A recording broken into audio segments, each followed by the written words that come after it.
Happy Friday. Let's see. Friday starts with an F. So where are we going to find that? That's an S. M. T. W.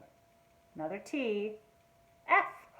We found it. Ooh, found starts with an F too. Friday. That is the end of the week. And tomorrow is the weekend. That's Saturday. Can we sing our song really quick? Days of the week.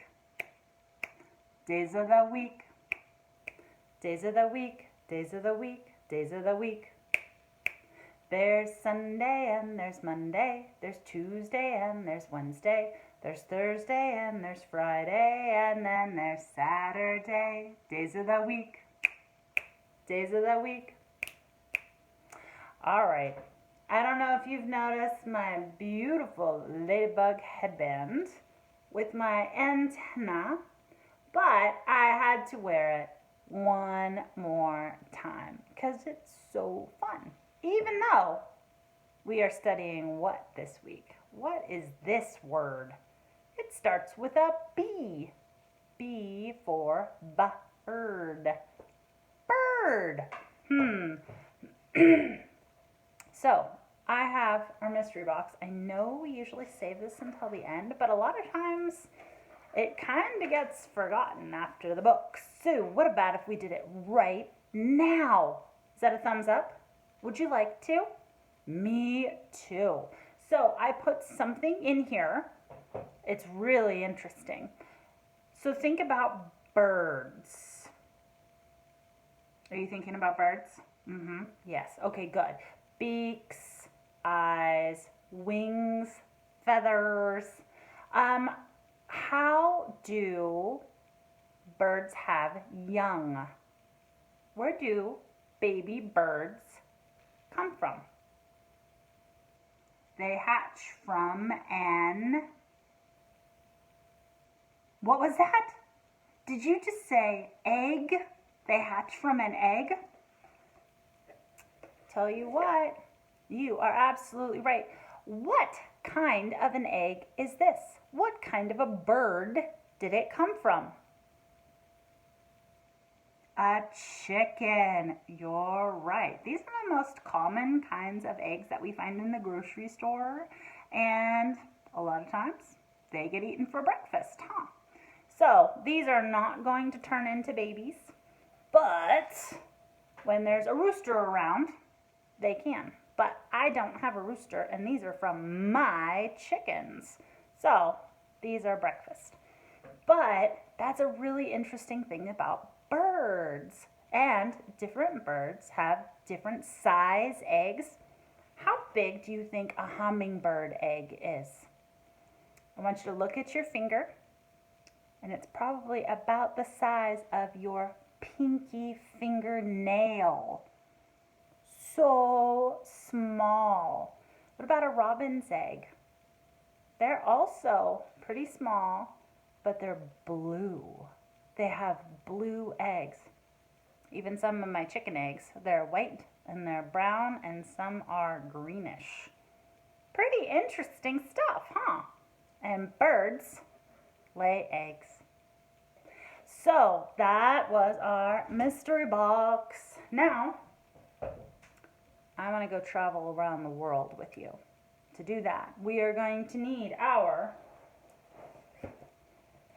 Atlas Obscura book. Okay, where are we going to go? We are going to go here. Do you see everyone standing here? What is this? What is all of these? Kind of looks like vines or roots. I'm very curious. So where do we need to go for here?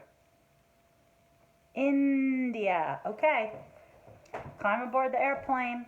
We are going to leave North America. Here we are by the Pacific Ocean. And we are going to go fly. We're going to fly all the way across the Pacific Ocean. Keep going. Keep going. Now you're over China. All right, keep going all the way to this green country right here. This one is called India, and that's where our story is happening. So that's where we are, India. All right, let's find out more. Root bridges of Cherrapunji. Let's see, when the Khasi people of northeast India need to cross a river, they don't build a bridge, they grow one. Their living bridges are made almost entirely of tree roots. First, they lay out hollow trunks to help guide rubber tree roots across the water. And the roots start out thin and weak, but they slowly grow thicker as the bridge takes shape. The Khasi pour mud and they place stones into the gaps. And when they hang vines along the sides for handrails. Growing a root bridge is difficult and it can take decades, so why go through all this trouble? Okay, for starters, do you have a question? Decade. How long is a decade? That is 10 years. So it's a decades. That means more than one. So it takes 10, 20, 30, 40 years or more for these bridges to be functional to cross rivers. Let's see. Growing a root bridge is difficult and it can take decades, so why go through all of the trouble? The Khasi live in one of the world's wettest places, and during the monsoon season, the swollen streams are treacherous and people can't wade through them to reach nearby villages. A typical wooden bridge would rot, but a living root bridge, on the other hand, can last for centuries. It gets stronger over time and supports the weight of up to 50 people.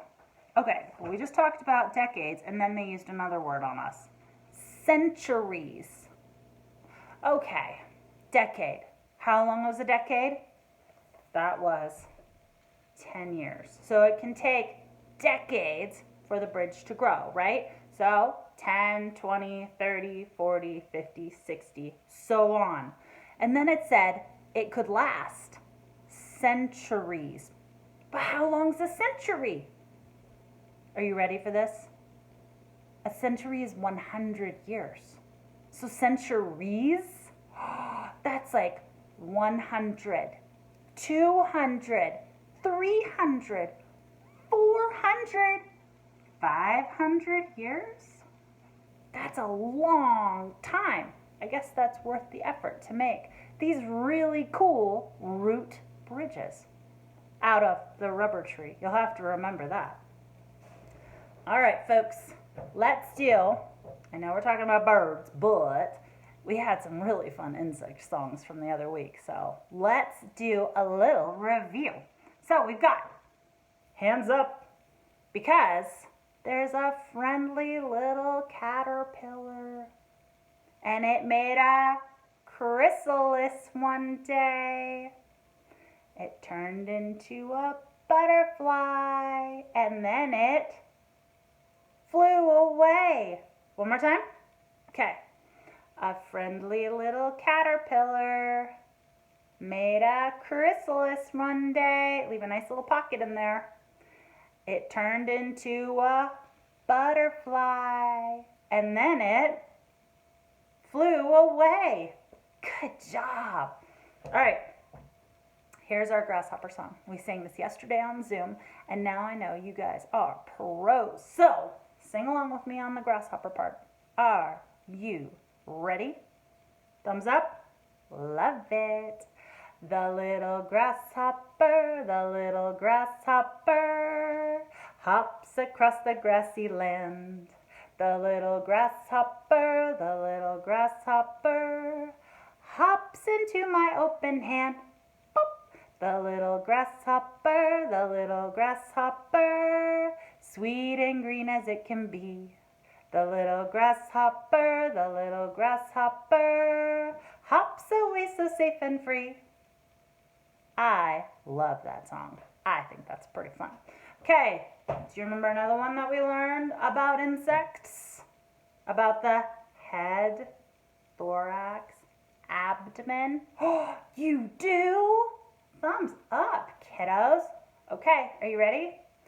Head, thorax, abdomen, abdomen. And we touch our bellies when we say abdomen, right? Yes. Head, thorax, abdomen, abdomen, eyes, 6 legs, and antenna.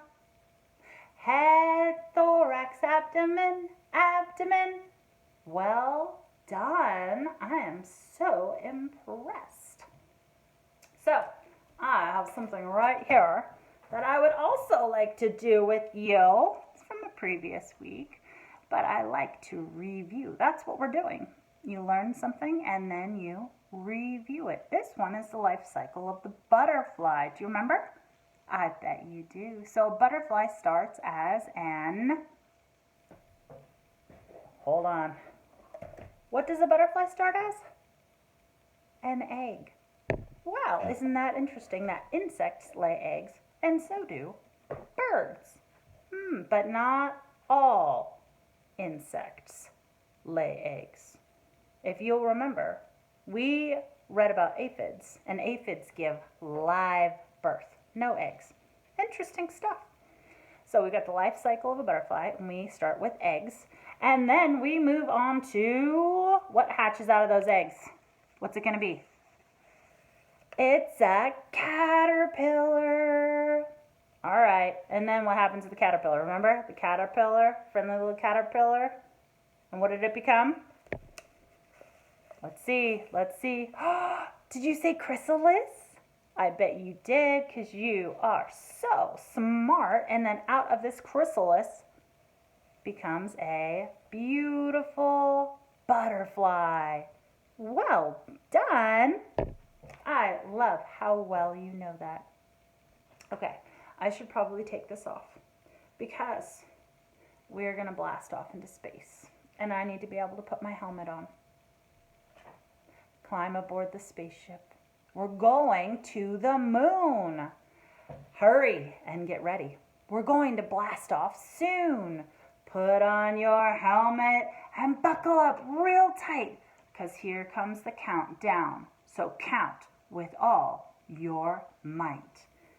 10, 9, 8, 7, 6, 5, 4, 3, 2, 1. Blast off! Okay. Now, how do we figure out where the rocket went? We're naming the planets. We're zooming by stars to Mercury, Venus, Earth, and Mars. We have 4 more planets to add to our tune. Oh, I lost track because I got this rocket involved. All right. Jupiter, Saturn, Uranus, Neptune.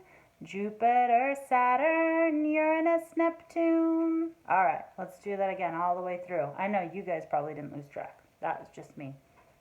We're naming the planets. We're zooming by stars to Mercury, Venus, Earth, and Mars. We have 4 more planets to add to our tune. Jupiter, Saturn, Uranus, Neptune. Jupiter, Saturn, Uranus, Neptune. Beautiful. You do that so incredibly well.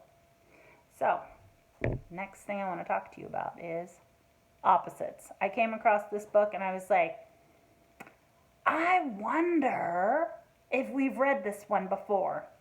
I know it's not about birds, but it's about elephants and bunnies, and I'm not sure what else. So let's find out, because opposites are important. And this is by Sandra Boynton. Okay, are you ready? Okay. So we have big rhino, big giraffe. Well, okay, so we're going, rhino is big, and this little tiny bird is small. Big and small. Those are opposites, huh? Big and small. And now the giraffe is also big, but it says tall because the giraffe is very skinny and very tall. What's the opposite of tall? Short. The piggy is short. Tall and short, big and small. Ooh, here's a sheep holding a balloon. This sheep is high. What's the opposite of high? This sheep is low. What about this one? This dog is running really fast.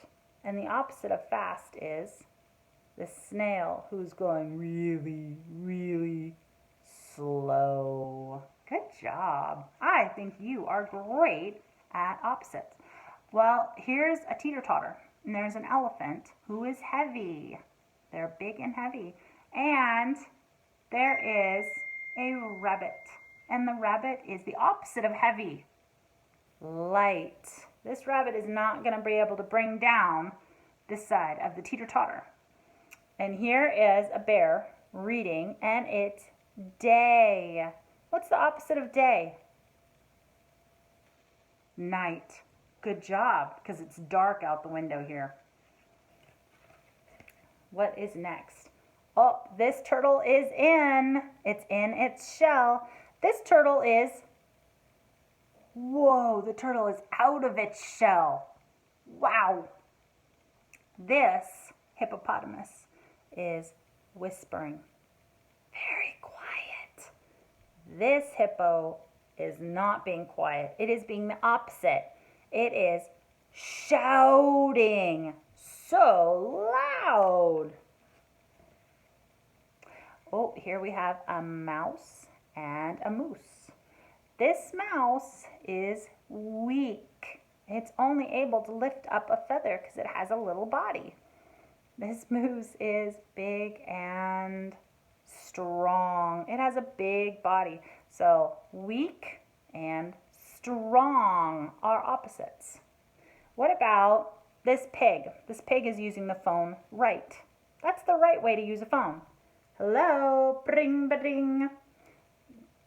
What about this pig? Is it using the phone the right way? No, the opposite. This pig is using it the wrong way. Good job. Right and wrong are opposites. What about this one? This looks like a pig who is hot. That is hot weather. What about this piggy? This piggy is the opposite of hot. This piggy is cold. What about this? Ooh, here's a dinosaur hatching out of an egg. This dinosaur is young. It's brand new. What's the opposite of young? Old. Young and old are opposites. All right, we have an elephant with a very small umbrella. This elephant is standing in the rain getting wet. What is the opposite of wet? Because this chickie chick is under a very big umbrella, and this chickie chick is the opposite of wet. It is dry. Yes. All right, these two kitties, they're walking towards each other and they're saying, hello. What's the opposite of hello? They're walking away from each other, and now they're saying, goodbye. I bet you that's the end of the book.